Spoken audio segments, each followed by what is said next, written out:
I adjusted the linen napkin over the corner of the table, the sunlight bouncing off the polished oak, and for a moment, I let myself breathe in the scent of fresh basil and roasted garlic. My kitchen, the heart of my restaurant, was alive with the low hum of simmering sauces and clinking cutlery, yet my thoughts were somewhere else.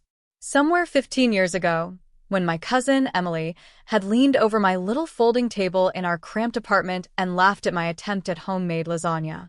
"You'll never make it, Lily," she'd said, smirking, as if my dream were a joke she could enjoy for her own entertainment.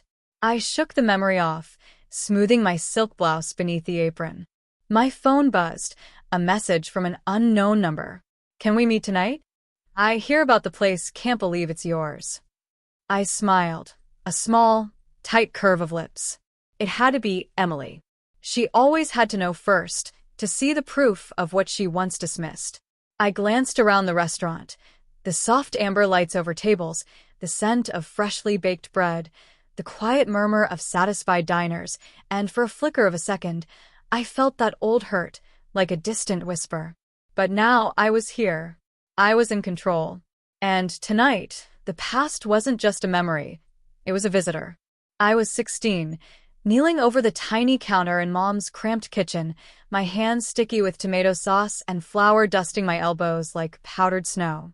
The little yellow recipe book my grandmother had given me lay open beside me, its pages worn and smudged with years of her handwriting. "Cooking is love you can taste. Never let anyone tell you it's not enough." I had clung to that advice like a lifeline.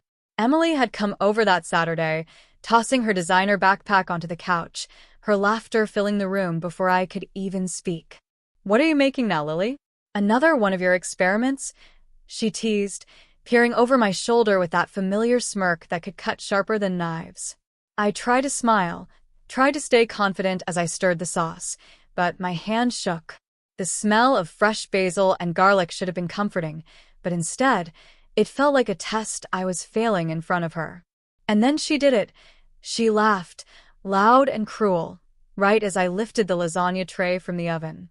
"This? You want me to eat this?" Her words echoed in my chest, a hammer pounding against the fragile shell of pride I had built. I wanted to shrink, to crawl under the table and disappear. But then I felt the small weight of my grandmother's recipe book pressing into my side, reminding me, "Love you can taste." That tiny encouragement, buried in her inked words, sparked a stubborn flame. I wiped my tears on the back of my apron, swallowed the lump in my throat, and said nothing. That day, I made a silent promise to myself. I would cook. I would learn. I would prove that her laughter wasn't the last word. The world outside that kitchen was vast, and I would find my own table, one that no one could mock. After that summer, I didn't tell anyone I was quietly applying to culinary programs across the state.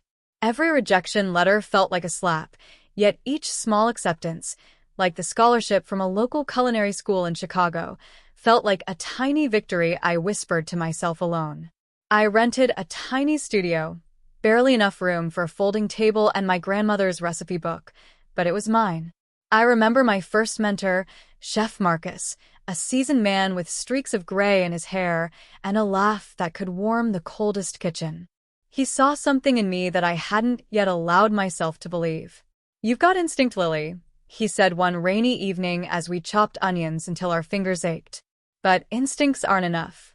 Discipline, patience, and respect for the craft, that's what will take you places." The nights were long, the work exhausting. I chopped, sautéed, baked, and burned more dishes than I cared to admit.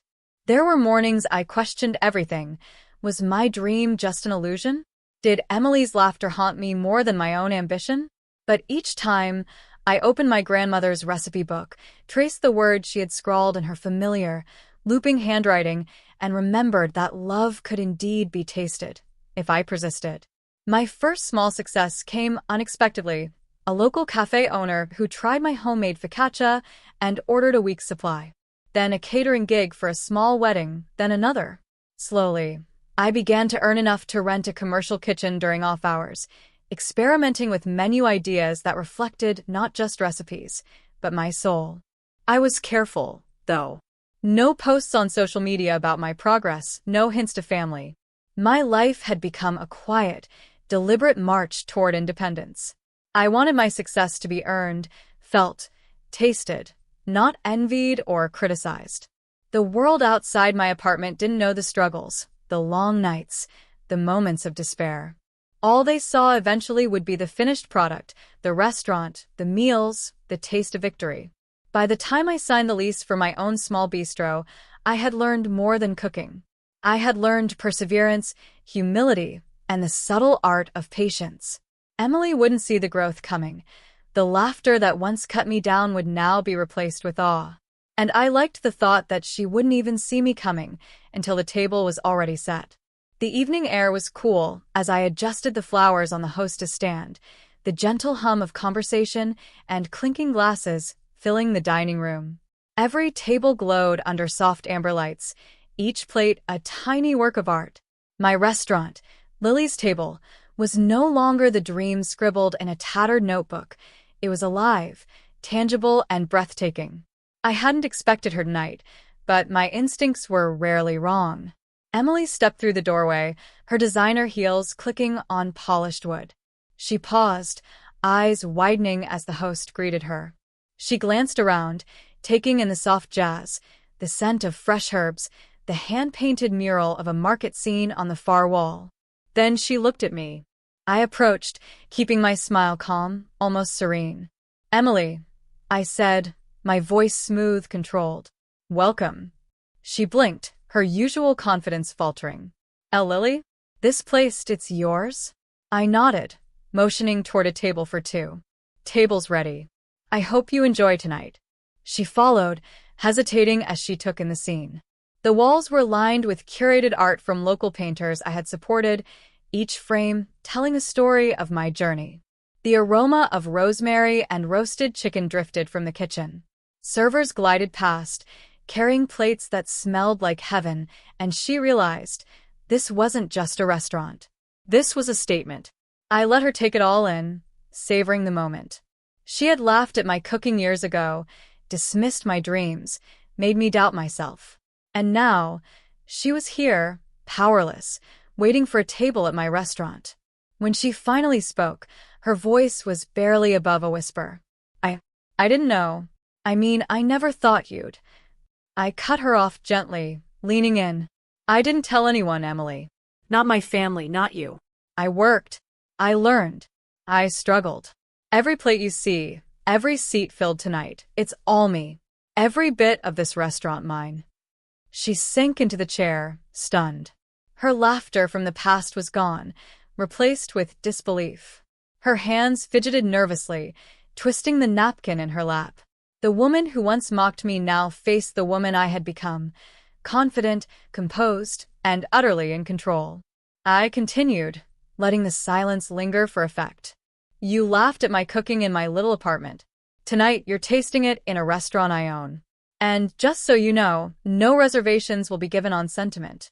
Everyone gets a chance here, but only if they respect the craft, not the cook's past." Emily swallowed hard, eyes shimmering with something like regret or awe. I couldn't tell which. All I knew was that I had finally leveled the playing field.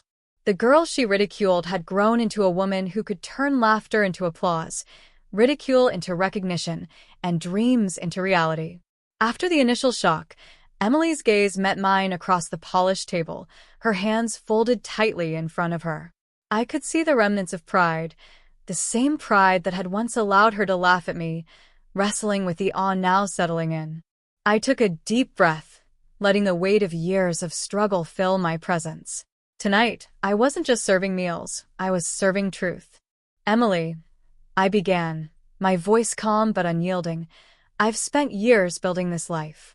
Every plate, every table, every satisfied guest, it wasn't handed to me.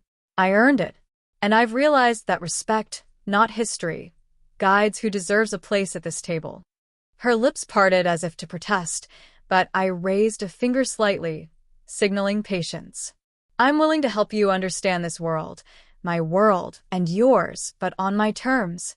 First, you need to leave behind the habit of mocking others' dreams. It doesn't belong here, and it won't be tolerated. Emily's eyes softened, a flicker of shame crossing her face. I continued. Second, pursue something that's yours. Don't live off comparison. Don't measure yourself against what someone else achieves. Find a passion, nurture it, and own it fully. Only then can we interact as equals, without the shadows of old judgments clouding us. I paused, letting the words sink in, watching her twist the napkin again. And lastly, I said, voice steady, if you're ever in my restaurant again, it's not to watch or compete, it's to enjoy, to learn, or to grow. That's how you reclaim a place in my life if you choose to. For a moment, the room felt suspended in quiet tension. Emily nodded slowly, the first genuine smile appearing, a small, tentative bridge toward understanding. I could see the recognition dawning in her eyes. The girl who laughed at me had underestimated a storm that had been quietly forming for years. I leaned back slightly, a mixture of warmth and authority in my stance. I care about our family and I care about you. But care alone doesn't undo years of dismissal. Growth does. Responsibility does. Respect does. If you embrace that, you're welcome here, not because you're family, but because you've earned it. She exhaled, and I knew the first seeds of change had been planted. The power had shifted, yes, but it wasn't about revenge, it was about balance. I was no longer the girl hiding in a small kitchen, nervous and unsure. I was Lily, chef, entrepreneur, woman who had taken control of her narrative. And tonight, Emily saw it all, not in words, but in the life I had built. Weeks passed after that night, and I watched quietly as Emily began to change. She called me occasionally, asking questions about the kitchen, about flavors, about business, and I answered patiently, offering guidance without judgment. I saw her genuinely trying to find her own path, enrolling in a small baking course she'd always joked she'd never need, experimenting in her own kitchen.